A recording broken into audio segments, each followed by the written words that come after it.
Hola chicos, bueno, seguimos la unidad uno, ¿cierto? Que es comprendiendo la estructura y la función de la célula. Vamos a seguir harto rato más en esto. Pero vamos a la clase 3 ya. Recordemos que la clase uno fue la guía, ¿cierto? De endosimbiosis. La clase 2 fue biomoléculas. Y ya pasamos a la clase número 3, que es la organización celular, ¿ya? Y aquí vamos a explicar la estructura y organización de la célula en base a sus membranas, a sus organelos, a los procesos metabólicos, la motilidad. Motilidad tiene que ver con cómo se mueve. La comunicación como fundamento de la continuidad y evolución del fenómeno de vida. Y específicamente, ahora nos vamos a centrar en solo ver organelos y específicamente nos vamos a centrar en la membrana plasmática. ¿Ya? Membrana y organelos membranosos. Eso vamos a ver la clase de hoy. ¿Ya? Entonces, tenemos que comenzar con qué es la célula, de dónde apareció la célula, cómo sabemos que existe la célula. Entonces, primero, todo partió como cómo podríamos saber de qué están formados los seres vivos. Los primeros individuos que empezaron a pensar, oye, de qué estamos formados, fue desde el comienzo del desarrollo neurológico en los seres humanos, ¿cierto? Proceso evolutivo. Y luego partió evidentemente con la creación del microscopio, ¿ya? Hooke fue uno de los primeros que realizó microscopio, eh, bueno, un microscopio un poco más sofisticado, ¿cierto? Antes existían las lupas. Y eh, él observó láminas de corcho, ¿ya? El corcho proviene de un árbol, que es este árbol que estamos observando acá, ¿ya? Y él observó esto mismo que ustedes están mirando ahí, porque lo que ustedes están viendo aquí, justo aquí en donde yo les voy a marcar, es un dibujo de él, ¿ya? Y se dio cuenta que tenía como estructuras huecas, ¿ya? Y eso a él le llamó celdillas. Y celdillas o células viene del latín, ¿cierto? De la palabra, yo no me acuerdo, pero celdas. Ahí sí, la palabra celdas. ¿Ya? Entonces, ahí tenemos una celda y otra celda y otra celda, y eso él le llamó células. ¿Ya? En 1664. Y ahí tenemos que él finalmente observando, como podemos observar, ¿cierto? Gracias al microscopio. Ahora, yo les puse una actividad inicial que es un estudio de caso. Espero que en 5 minutos puedan concretar esta parte. Yo voy a darle una introducción y luego le voy a dar 5 minutos para que ustedes vayan desarrollando esta actividad. Bueno, el fuego se originó de manera fortuita en la sección de balística de investigaciones. Destruyó un número indeterminado de pericias judiciales y análisis de muestras citológicas, pruebas de ADN. Las pérdidas son incalculables en equipos de investigación científica, microscopios, archivos computacionales. Ninguno de los equipos estaba asegurado. ¿Ya? Esta es una noticia del Mercurio del jueves 3 de marzo del 2005. ¿Ya? En el laboratorio se realizaban normalmente análisis de sangre para determinar grupos sanguíneos, porque en la membrana de los glóbulos rojos humanos existen diversos tipos de estructuras moleculares que tienen carácter de antígenos, que al ser introducidos en el organismo o en un organismo que no le posee, reaccionen con los anticuerpos producidos por el receptor. La presencia o ausencia de estos antígenos es lo que distingue a los distintos grupos sanguíneos de las personas. Así también se realizaban pruebas de ADN, cuyo análisis permitía identificar y descartar a los posibles culpables, por lo que se necesita de sofisticados microscopios para que su labor se realice con exactitud. Y aquí está la importancia del microscopio, porque podemos observar las células y también podemos realizar, bueno, diferenciación de distintos tipos de células. Entonces, bueno, ahí está la fotografía del incendio del laboratorio de policía de investigación. Esto pasó aquí en Chile, ¿ya? ¿Por qué es tan importante el microscopio en el estudio de las células? Díganmelo ustedes. ¿Cómo funcionan las células de tu organismo? ¿Ustedes saben cómo funcionan? ¿Son todas las células al observarlas iguales en el microscopio? Cuando las células van a formar tejido y cuándo van a formar los órganos, a esta pregunta me refiero. ¿En qué circunstancias las células forman tejidos y cuándo forman órganos? ¿Ya? Eh, en qué etapa de la vida, por ejemplo, pueden enfocarse a eso, o también en qué momento, por ejemplo, si uno tiene un accidente, en qué momento empieza a pasar eso. Ya, ¿y por qué es importante comprender estructura y función celular en los seres vivos? ¿Por qué creen ustedes importante que podamos estudiar esto? ¿Ya? Entonces tenemos 5 minutos para realizarlo.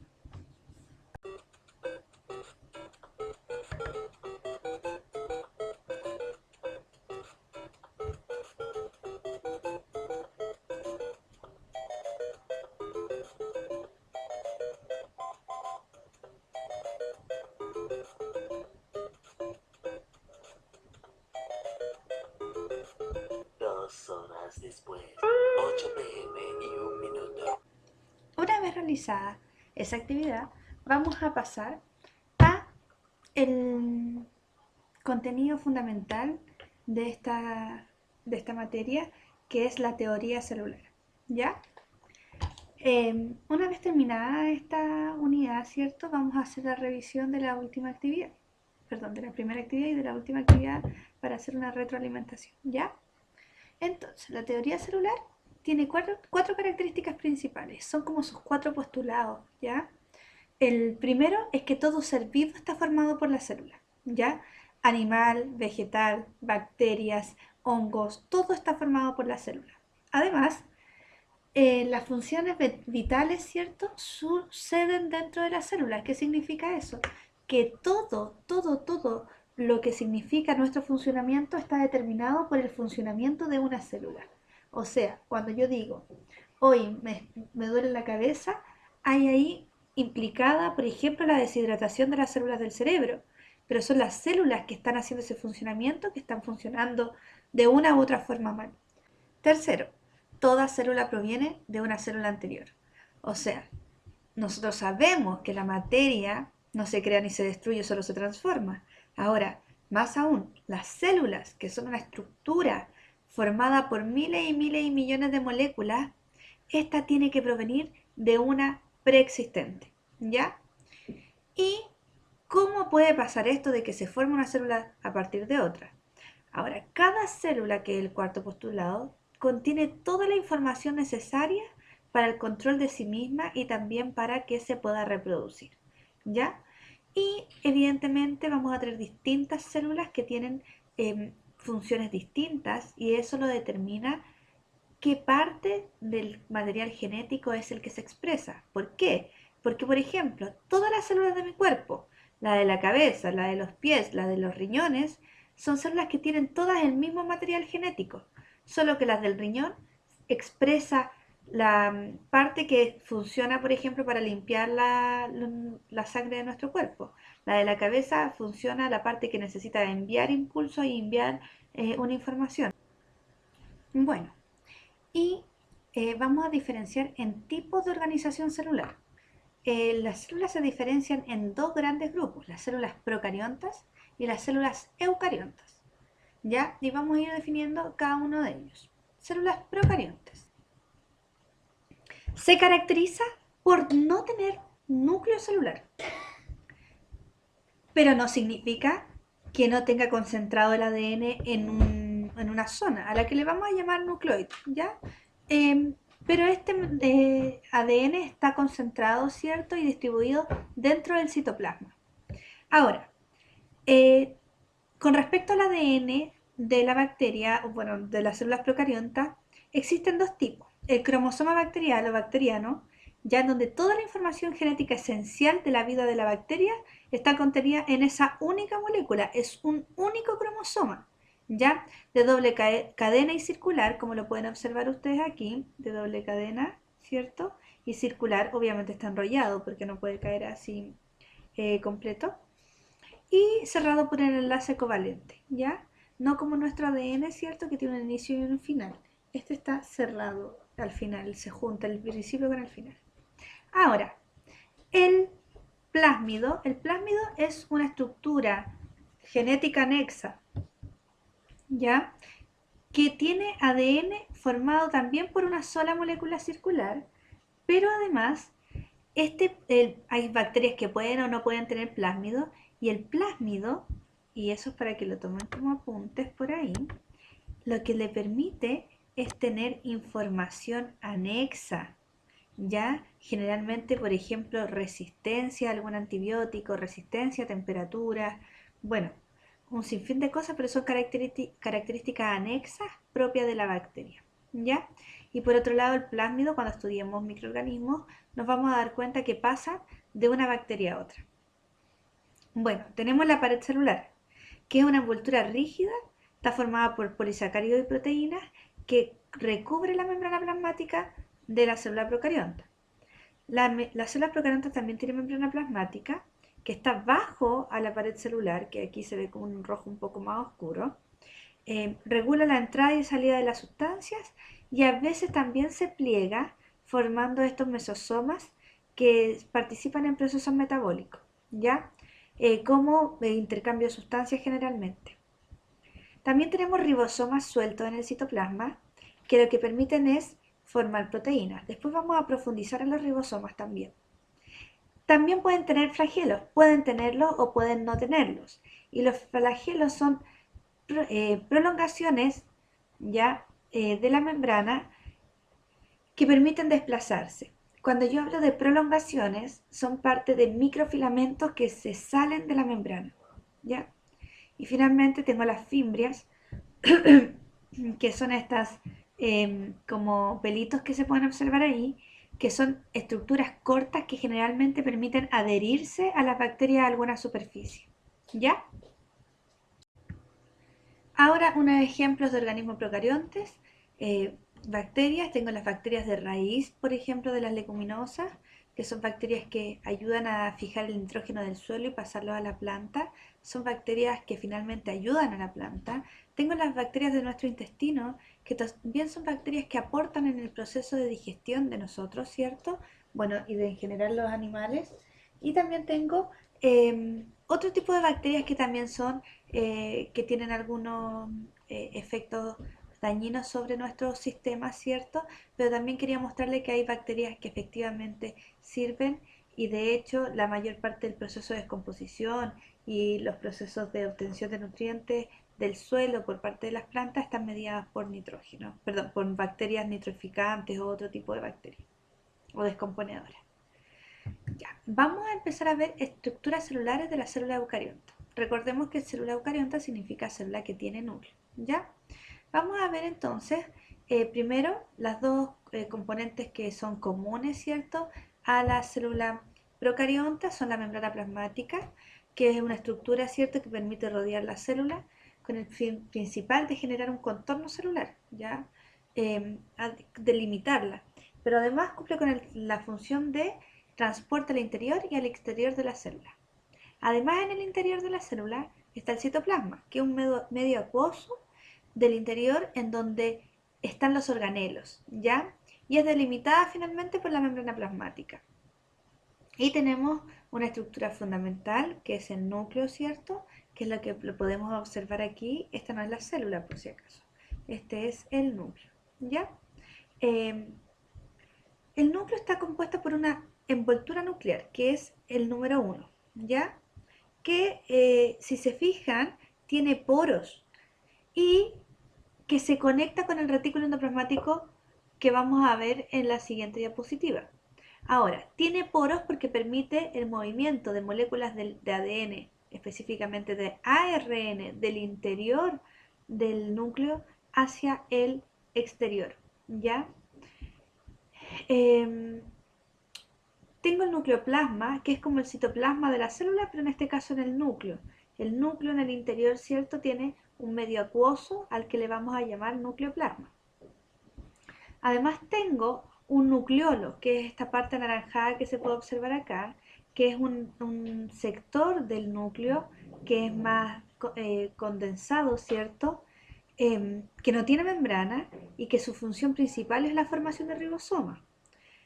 Puede haber más de uno en la célula y el nucleolo tiene en esta parte naranja que vemos aquí ARN ribosómico, proteínas, ribosomas en diversas etapas de formación y ADN, además con genes que son específicos para la formación de el ARN ribosómico, ¿ya? ¿Por qué aquí hago tanto hincapié en esto del ARN ribosómico? Porque el ribosoma, que es un organelo que veremos justo después, es un organelo formado por ARN ribosómico. Y este ARN ribosómico se forma justo en este centro, ¿cierto? En el nucleolo, ¿ya? Y por tanto es en el nucleolo donde se forman los ribosomas. Y finalmente la cromatina, que es esto que si nosotros nos acercamos podemos ver que son unos filamentos, son como hilitos, ¿cierto?, de ADN asociado a algunas proteínas, y cuando la célula se va a dividir, ahí recién se organizan y se condensan en cromosomas. Yo les tengo una imagen aquí sobre el ADN del núcleo. Estas células que podemos observar acá son células de cebolla, ¿ya? Recordemos que el ADN dentro del núcleo se encuentra condensado y solo cuando se encuentra en proceso de división se forman cromosomas. Ustedes pueden observar aquí, esta imagen de acá es de ADN en forma de cromatina y aquí está formándose los cromosomas. Y ahora vamos a empezar a ver los organelos celulares. Vimos la membrana plasmática, ¿cierto? Vimos el citoplasma que está en el interior y el núcleo. Entonces, ahora nos vamos a dividir entre organelos no membranosos y organelos membranosos. ¿Qué significa eso? Los no membranosos efectivamente no están formados por membrana y tenemos dos. El citoesqueleto, que el citoesqueleto son microfilamentos, son fibras proteicas que forman microfilamentos, que lo podemos observar aquí, que son como estos hilos de lana, ¿ya? Y su función principal es determinar la forma celular. ¿Por qué? Porque, por ejemplo, una neurona que tiene forma estrellada, ¿cierto? Necesita como una especie de esqueleto, que en este caso sería el citoesqueleto, para permitir que se desarrolle esta forma en el caso de la neurona y se puede ir pasando la información de forma más fácil, ¿cierto? Eh, Además permite el movimiento de las células. Ya, por ejemplo, no sé si han escuchado sobre el movimiento ameboide. Eh, esa célula, ¿cierto? Tiene la capacidad de moverse de esa forma porque se mueve el citoesqueleto. Y además permite que los organelos, como ustedes van a observar aquí, esta es una mitocondria que está unida, ¿cierto?, por microfilamentos, se puedan mover de un lado a otro. Las vesículas también que la observamos aquí se mueven de un lado a otro, ¿cierto?, gracias al citoesqueleto. Y finalmente participa en el proceso de división celular, ¿ya? ¿Qué significa? Cuando se divide la célula, el citoesqueleto cumple una función fundamental para hacer ese proceso. Aquí podemos ver filamentos intermedios, que son esos moraditos, ¿cierto? Bueno, la membrana plasmática, los microfilamentos que son parte del citoesqueleto principal, como el esqueleto central, ¿cierto? Bueno, algunas vesículas, microtúbulos, ¿cierto? Ahí tengo citoesqueleto del retículo endoplasmático, que también se puede mover gracias a este proceso. Ribosomas, como lo observan ahí. Filamentos intermedios, esos moraditos que nos ayudan a moverlos de un lado a otro, ¿cierto? Bueno, eso con respecto al citoesqueleto. El ribosoma. En general los ribosomas se encuentran adosados al retículo endoplasmático rugoso. Este es el retículo endoplasmático rugoso y esas pelotitas que observan ahí son ribosomas. Pero también, como observan acá arriba, se pueden encontrar libres en el citoplasma, ¿ya? Entonces ahí pueden observar, como les voy a mostrar ahora, que están adosados, ¿cierto?, al retículo, pero también, como observan acá, bueno, esta es una pelotita, otra pelotita se forma así porque están todos como juntos, ¿cierto? Eh, Se puede observar claramente que están libres en el citoplasma, ¿ya? Y su principal función es formar proteínas. Un ribosoma entonces puede utilizarse para sintetizar cualquiera de las miles de proteínas que que forman una célula, ¿cierto? Además, una vez creada en el nucleolo, sale a través de los poros nucleares para realizar su función. O sea, cuando el ribosoma se crea en el nucleolo, ¿cierto?, que era lo que le había mostrado acá, cuando se crea aquí, sale hacia el citoplasma y hacia el retículo endoplasmático para hacer su función de formar proteínas, ¿ya? Los ribosomas que se observan en esta micrografía electrónica se encuentran libres en el citoplasma. Si se fijan, forman esta misma estructura que está acá arriba, estoy amplificándola, ¿cierto? Y están ahí todos juntitos, uno tras otro, ¿ya? Eso con respecto a los organelos no membranosos. Los organelos membranosos. Primero, los organelos membranosos están conformados por membrana plasmática. Recordemos que la membrana plasmática está formada por fosfolípidos, ¿ya? El retículo endoplasmático son sacos aplanados y conductos tubulares. Si podemos observar acá, se encuentra justo después del núcleo y vamos a ver que son sacos que están como medio aplanaditos. Se observa ahí. Y vamos a tener dos. El rugoso, que tiene ribosomas adosados, y el liso, el que no tiene ribosomas. ¿Ya? Entonces, el rugoso, adosado ribosoma y sintetiza proteínas. Las proteínas sintetizadas, ya sea para excretarse de la célula o para usarse dentro de la célula, se desplazan a través de estos canales para llegar al al aparato de Golgi, en donde van a ser modificados. Y también son acumulados ahí hasta que se necesiten. Y el retículo endoplasmático liso carece de ribosoma y su función principal es sintetizar lípidos, hormonas y fosfolípidos, todos de naturaleza lipídica. Estos últimos son fundamentales para la formación de la membrana plasmática en todos los organelos de la membrana plasmática. Miren, lo voy a explicar aquí bien simple. Yo aquí formo una proteína, gracias al ribosoma. Estas proteínas se van por estos conductos, pero luego tienen que ser transportados. Y si se fijan acá, está bien clarito. Miren, si yo pongo una proteína ahí y esto lo saco, como se puede observar ahí, yo voy a formar una vesícula. Y por tanto, voy a ir gastando la membrana plasmática de acá, porque la vesícula se va a ir. Entonces, para yo ir regenerando la membrana plasmática, necesito ir incorporando fosfolípidos, que son los que forman el retículo endoplasmático liso, ¿cierto? Y que permite entonces utilizar esta proteína y llevarla hacia el aparato de Golgi, ¿ya? Además, el retículo endoplasmático liso cumple una función fundamental que es almacenar calcio. Y, por ejemplo, eh, el músculo esquelético, que es el músculo que necesita mucho calcio para poder generar el movimiento, tiende a tener mucho más desarrollado el retículo endoplasmático liso y por tanto el retículo endoplasmático liso es mucho más grande que en otros tipos celulares. ¿Ya? Otro organelo membranoso, el aparato de Golgi. Primero el aparato de Golgi también, igual que el retículo endoplasmático, membranas aplanadas y apiladas. Acumula y exporta al exterior sustancias que vienen del retículo endoplasmático y que se forman ahí.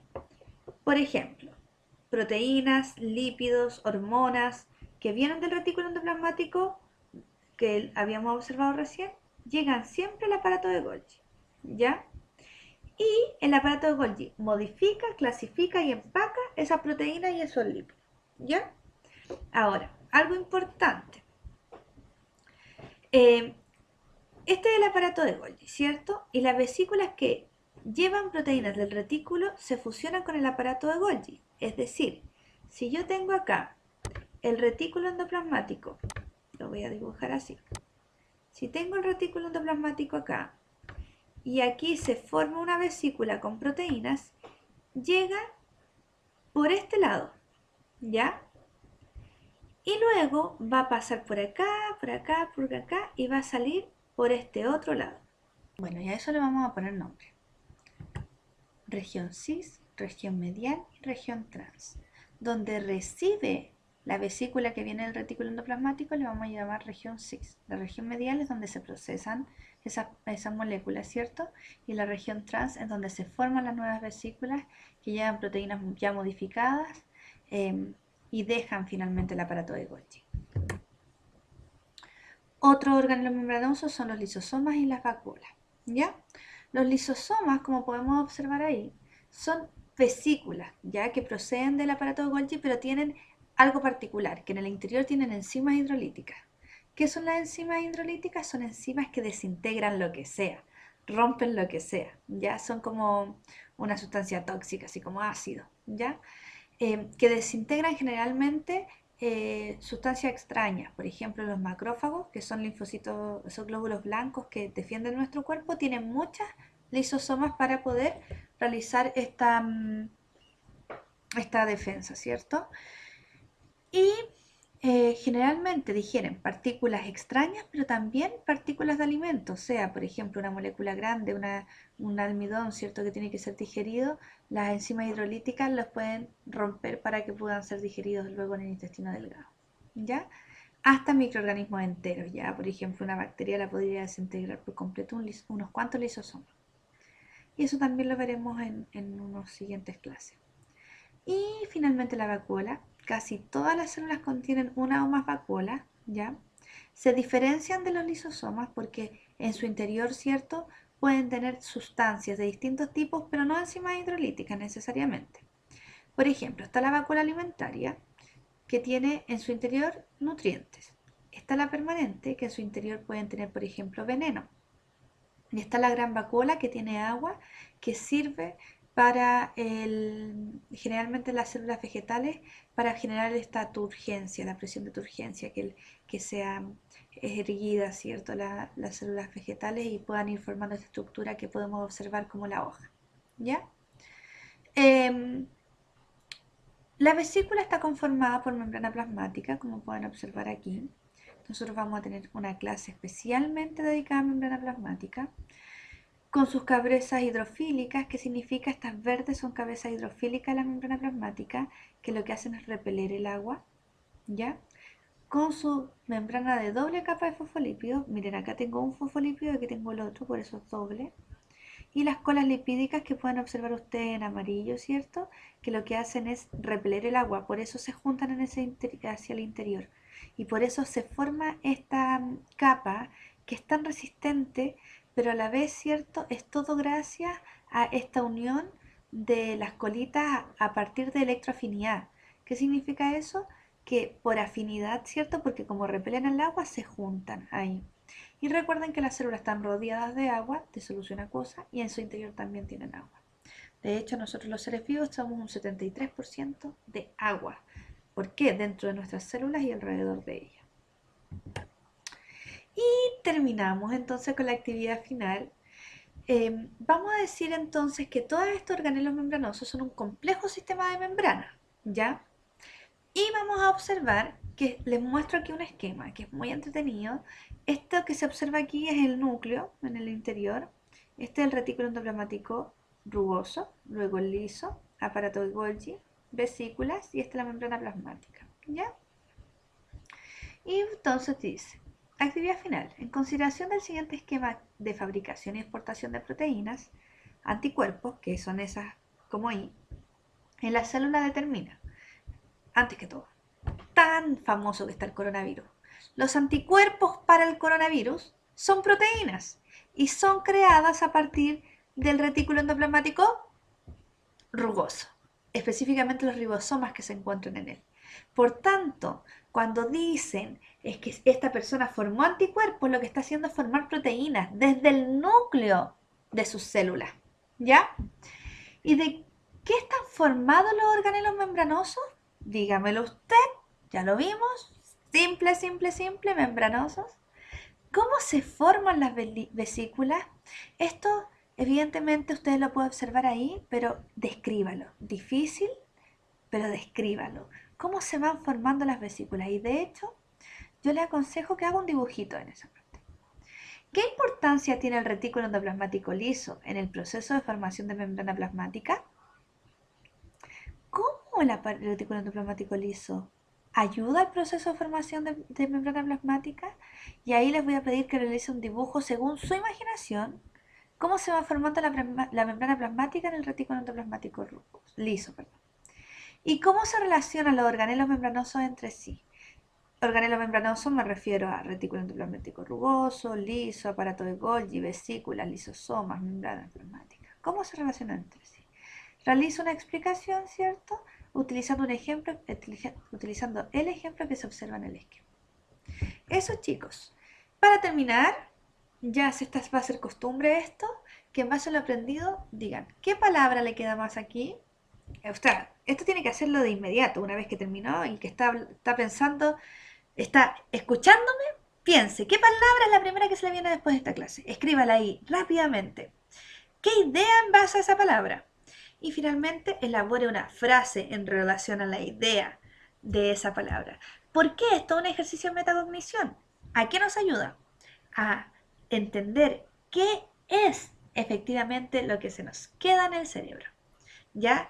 Y en base a eso vamos a tener aprendizaje más significativo, que es lo que importa. En el siguiente video comenzaré haciendo la retroalimentación de las preguntas anteriores. Ya chicos, nos vemos en el siguiente video de la próxima semana. Adiós.